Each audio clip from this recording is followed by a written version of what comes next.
ಗುರು ಹಿರಿಯರೆಲ್ಲರೂ ಸಭೆಯಲ್ಲಿ ಪಾಲ್ಗೊಂಡು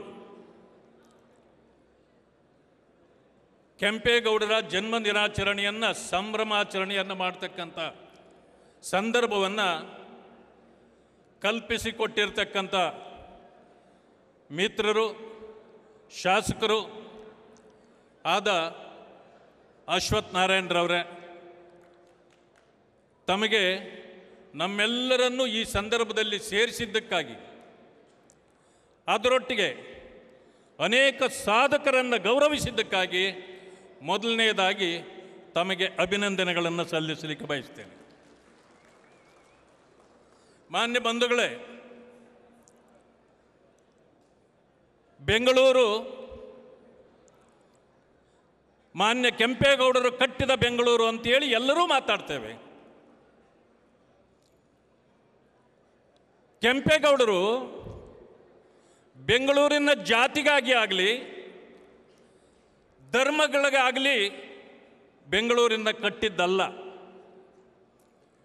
ಸರ್ವರೂ ಕೂಡ ಸಹೋದರತ್ವದಿಂದ ಬೆಂಗಳೂರಿನಲ್ಲಿ ಬಾಳಬೇಕು. ಈ ಬೆಂಗಳೂರಿನ ಪರಿಸರವನ್ನು ಎಲ್ಲರೂ ಉಣ್ಣಬೇಕು.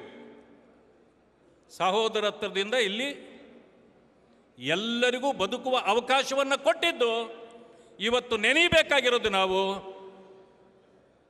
ಕೆಂಪೇಗೌಡರನ್ನು.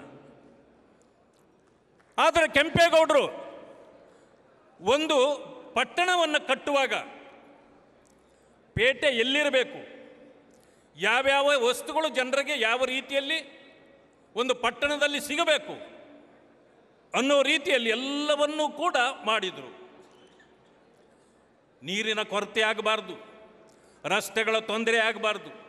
ಹೀಗೆ ಆವತ್ತೇ ಅವರ ಮನಸ್ಥಿತಿ ಹೇಗಿತ್ತು ಅನ್ನೋದು ಈ ಬೆಂಗಳೂರನ್ನು ಹಿಂದೆಯೂ ಕೂಡ ಕಂಡವರಿಗೆ ಅರ್ಥವಾಗುತ್ತೆ. ನನಗೆ ತಿಳಿದ ಮಟ್ಟಿಗೆ ಸಾವಿರಾರು ಈ ಕೆರೆಗಳು ಬೆಂಗಳೂರಿನಲ್ಲಿದ್ದವು.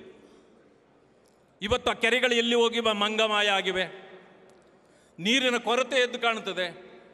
KRS ಇಲ್ಲದೆ ಇದ್ದಿದ್ರೆ ಇವತ್ತು ನಮಗೆ ನೀರೇ ಉಣ್ಲಿಕ್ಕೆ ಪರಿಸ್ಥಿತಿ ಕೆಟ್ಟದ್ದಿತ್ತು. ಈಗ ಪರಿಸ್ಥಿತಿ ಎಲ್ಲಿಗೆ ಬಂದಿದೆ ಅಂತಂದರೆ ರಾಜಕಾಲುವೆಗಳನ್ನು ಮುಚ್ಚಿಬಿಟ್ಟಿದ್ದೇವೆ. ಕೆಂಪೇಗೌಡರು ಬೆಂಗಳೂರನ್ನು ಕಟ್ಟುವಾಗ 4 ಕಡೆಗಳಲ್ಲಿ ಸ್ತೂಪಗಳನ್ನು ಮಾಡಿದರು. ಇದು ಈ ಬೆಂಗಳೂರಿನ ಸರಹದ್ದು.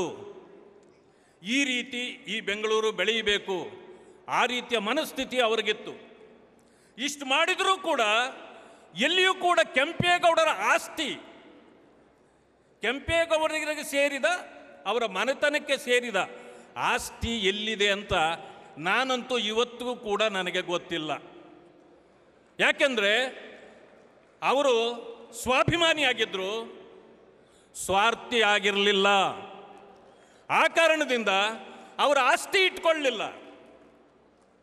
ಇವತ್ತು ನೋಡಿ, ಯಾರ ಹೆಸರು ನಾನು ಹೇಳಬೇಕಾಗಿಲ್ಲ, ಎಲ್ಲಿ ನೋಡಿದರೂ ಕೆಂಪೇಗೌಡರ ಆ ಬೆಂಗಳೂರನ್ನು ತುಂಡು ತುಂಡು ಮಾಡಿ, ಅಲ್ಲಿ ನೋಡು ನನ್ನ ಆಸ್ತಿ, ಇಲ್ಲಿ ನೋಡಿದರೆ ನನ್ನ ಆಸ್ತಿ, ಮುಂದೆ ನೋಡು ನನ್ನ ಆಸ್ತಿ, ಹಿಂದೆ ನೋಡು ನನ್ನ ಆಸ್ತಿ. ಎಂಥ ಪರಿಸ್ಥಿತಿಗೆ ಬಂದಿದೆ ಬೆಂಗಳೂರು. ಎಲ್ಲ ತುಂಡು ತುಂಡು ಮಾಡಿ ಬೆಂಗಳೂರು ಎಲ್ಲ ನಮ್ಮ ಆಸ್ತಿ. ಆದರೆ ಕೆಂಪೇಗೌಡರು ಇಷ್ಟೆಲ್ಲ ಮಾಡಿದ್ರು, ಕೆಂಪೇಗೌಡರು ಇಲ್ಲ ಆಸ್ತಿ.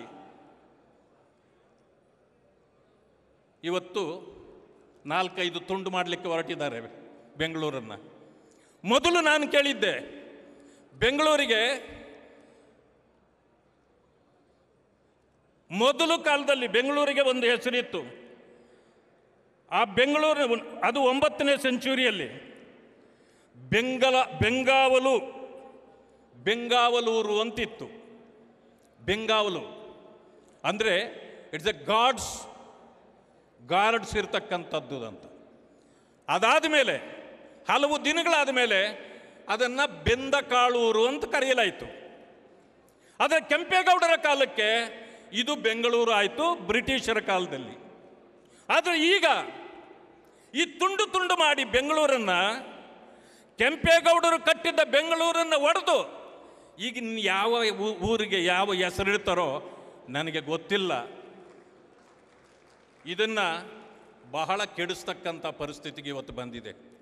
ಮೊದಲು ಜನ ಬರ್ತಿದ್ರು, ವಿಶ್ರಾಂತಿ ಪಡೀಬೇಕಾದ್ರೆ ನಾವು ಕೆಲಸ ಮಾಡಿ, ಈಗಾಗಲೇ ರಿಟೈರ್ಮೆಂಟ್ ಆಗೋಯ್ತು, ಗ್ರೀನ್ ಸಿಟಿ ಬೆಂಗಳೂರು ಇಲ್ಲಿಗೆ ಬರಬೇಕು ಅಂತೇಳಿ ಎಲ್ಲ ತವಕ ಪಡ್ತಿದ್ರು. ಈಗ ಸದ್ಯ ರಿಟೈರ್ ಆದರೆ ಸಾಕು, ಬೆಂಗಳೂರಿಂದ ಯಾವಾಗ ಹೊರಗಡೆ ಓಡೋಗ್ಬಿಡೋಣ ಅನ್ನೋ ಪರಿಸ್ಥಿತಿಗೆ ಬೆಂಗಳೂರನ್ನು ನಾವು ತಂದಿಟ್ಟಿದ್ದೇವೆ. ಮಳೆ ಬಂದರೆ ಸಾಕು, ಈಗ ನೋಡಿದ್ರಿ ನೀವು ಎಲ್ಲ ತಗ್ಗು ಪ್ರದೇಶಗಳಲ್ಲಿ ನೀರು ನುಗ್ಗಿ ಮನೆಗಳಲ್ಲಿ ಏನೆಲ್ಲ ಮನೆಗಳಿಗೆ ಬರಬಾರ್ದು ಕೆಟ್ಟಿದ್ದು ಅದೆಲ್ಲ ಮನೆಗಳು ತುಂಬುತ್ತಾ ಇದೆ. ಇನ್ನು ಮುಂದೆ ಸರ್ಕಾರ ಬರ್ತಕ್ಕಂಥ ಸರ್ಕಾರಗಳು ರಸ್ತೆಗಳಲ್ಲಿ ಮಳೆಗಾಲ ಬಂದಾಗ ನೀರು ತುಂಬಿಕೊಂಡ್ರೆ ಇನ್ನು ಮೇಲೆ ವಾಟರ್ ಬೋಟ್ಗಳನ್ನೇ ಬಿಡಬೇಕಾಗತ್ತೆ. ಇಂಥ ಪರಿಸ್ಥಿತಿಗೆ ಬೆಂಗಳೂರನ್ನು ನಾವು ತಂದು ನಿಲ್ಲಿಸ್ತಾ ಇದ್ದೇವೆ. ಇದು ಸರಿಯಾದ ಕ್ರಮ ಅಲ್ಲ. ಏನು ಮಾನ್ಯ ಕೆಂಪೇಗೌಡರು ಕನಸು ಕಂಡಿದ್ರು, ಯಾವ ರೀತಿ ಈ ಬೆಂಗಳೂರು ಇರಬೇಕು ಅಂತ ಕಂಡಿದ್ರು, ಅದನ್ನು ನಾವು ಕೆಡಿಸಿದ್ದೇವೆ. ಇನ್ನು ಮುಂದಾದರೂ ಈ ಬೆಂಗಳೂರನ್ನು ತುಂಡು ಮಾಡದೆ ನಾವೆಲ್ಲರೂ ಒಗ್ಗಟ್ಟಿನಿಂದ ಈ ಬೆಂಗಳೂರನ್ನು ಭದ್ರಗೊಳಿಸ್ತಕ್ಕಂಥ, ಈ ಪರಿಸರವನ್ನು ಕೆಡಿಸದೇ ಇರತಕ್ಕಂಥ ರೀತಿಯಲ್ಲಿ ನಾವೆಲ್ಲರೂ ಕೂಡ ಮಾಡಬೇಕು. ಈ ಮೂಲಕ ಕೆಂಪೇಗೌಡರಿಗೆ ಒಂದು ಉತ್ತಮವಾದ ಒಂದು ಇದನ್ನು ನಾವು ಕೊಡಬಹುದು ಅಂತಕ್ಕಂಥ ಮಾತನ್ನು ಹೇಳಿ ನನಗೆ ಅವಕಾಶ ಕಲ್ಪಿಸಿಕೊಟ್ಟಿದ್ದಕ್ಕೆ ವಂದಿಸಿ ನನ್ನ ಮಾತುಗಳನ್ನು ಮುಕ್ತಾಯ ಮಾಡ್ತೀನಿ. ಎಲ್ಲರಿಗೂ ನಮಸ್ಕಾರ. ನ್ಯೂಸ್ ಫಸ್ಟ್, ನಿರ್ಭೀತಿಯಿಂದ ನಿಮ್ಮ ಪರವಾಗಿ.